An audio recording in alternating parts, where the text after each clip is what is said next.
ကြီးတည်တွေ့ကြရတယ်ပုံတွေ့လို့လိန်ပြီးထုတ်ပါလေဆိုလိန်မထုတ်အုပ်ကြီးလိန်ရင်တော့ပြုတ်လဲကားနော်အဲ့ဒီနော်အဲ့လိုကိုနေ့ကလည်းအဲ့ဒါကန်ဆယ်တစ်ခုပြတ်သွားနှစ်ဦးတယောက်တည်းကိုနာမည်တစ်ခုလာထုတ်မရပါဘူးအဲ့ကြတော့သူတို့လည်းရှင်းပြသူတို့ကအစိုးရပြီးတာမှတ်ပြီးတော့ထုတ်အေးဒီကမိုင်းတို့ညာရင်ဘုန်းကြီးဆက်ရမှာတော့မိုင်းတို့ရဲကြီးလာအဲ့ဒါကန်ဆယ်လုပ်အဲသူတို့ကအစိုးရပေးတယ်ချင်းနေမှဆိုရုံးကထောက်ခံချက်ပေးတာနောက်ဆိုလာမိတွေလာဆင်းလာတယ်ဦးစင်းတို့အလူရှင်တွေပေါ်ပြီးတော့ရန်နိုင်ရောင်းထဲမှာလာဆင်း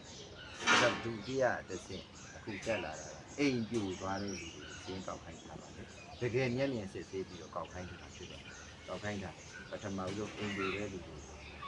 ပြေးကြရရှိဒါပေမဲ့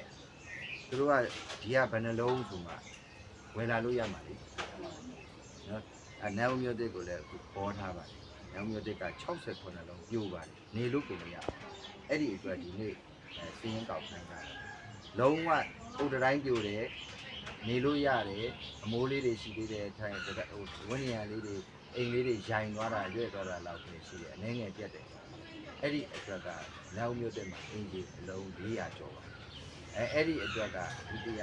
တတိယအဆင့်လောက်ကြာတယ်နော်အဲ့တော့ဒီအိမ်လုံးဝပြိုတဲ့ဟာကိုအခုအမိုးထီး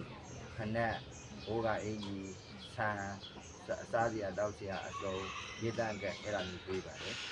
တိတ်မပြိုတဲ့ဟာကြတော့ဆန်လေးနဲ့စားစီလေးပဲပေးပါမတူပါဘူးနော်လူရဲ့ချစ်ပုံနေနေပုံနေအဲ့ကြောင့်တကယ်နင်းလာတဲ့လူကိုတကယ်ပို့ပြီးတော့ပေးမှာအဲ့ဒါအခုသေဆုံးသွားတဲ့လူတွေအတွက်ဒါလူသားချင်းစာနာထောက်ထားမှုအကူအညီလို့ပဲမှတ်ထားပါနော်အဲ့ဒါဘွယ်ကြီးတစ်ခုကပေးပါတယ်မေလာဝန်းလို့မှတ်နော်